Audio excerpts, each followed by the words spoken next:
tous, j'espère que vous allez bien, que vous passez un bon week-end.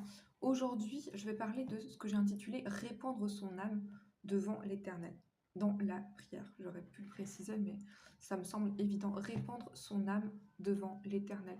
On est dans 1 Samuel chapitre 1 et on va prendre au verset 15. Anne dit: «Non, mon Seigneur», donc elle répond à Élie qui pense qu'elle était ivre.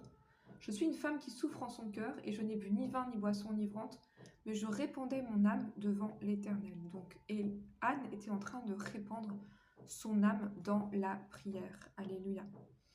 Donc il y a une prière en fait qui est comme une prière silencieuse. En fait, la prière silencieuse, c'est la prière d'Anne.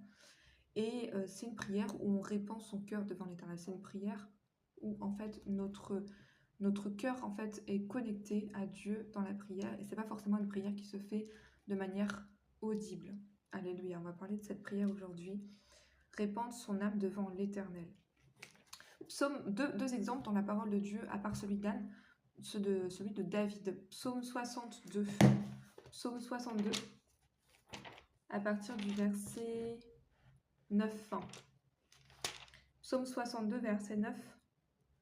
En tout temps, peuple, confiez-vous en lui, répandez vos cœurs en sa présence. Dieu est notre refuge. Psaume 142. On va lire tout ce psaume, ça c'est une bonne prière où on répand son âme. En fait, c'est dans des moments de détresse. On peut répandre son âme devant l'Éternel.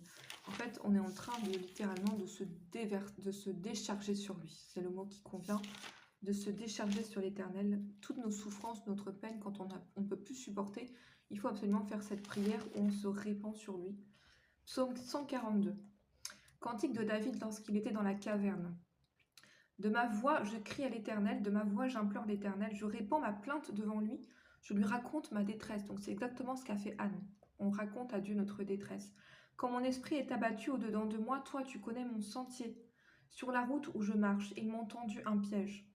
Jette les yeux à droite et regarde, personne ne me reconnaît. Tout refuge est perdu pour moi. Nul ne prend souci de mon âme. Éternel, c'est à toi que je crie. Je dis, tu es mon refuge, mon partage sur la terre des vivants. Sois attentif à mes cris, car je suis bien malheureux. Délivre-moi de ceux qui me poursuivent, car ils sont plus forts que moi. Tire mon âme de sa prison, afin que je célèbre ton nom. Les justes viendront m'entourer quand tu m'auras fait du bien.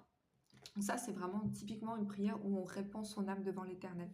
Bien-aimé, quand on est dans la souffrance ou dans le désespoir, ce qui est tout à fait possible, c'est une émotion qu'on peut ressentir en tant que chrétien, il faut répandre ça sur Dieu dans la prière. En fait, on se décharge, on confie notre chagrin. C'est exactement ce qu'a fait Anne. Anne a fait une prière qui a touché le cœur de Dieu parce que c'était une prière, souvent, quand on est comme ça dans la souffrance,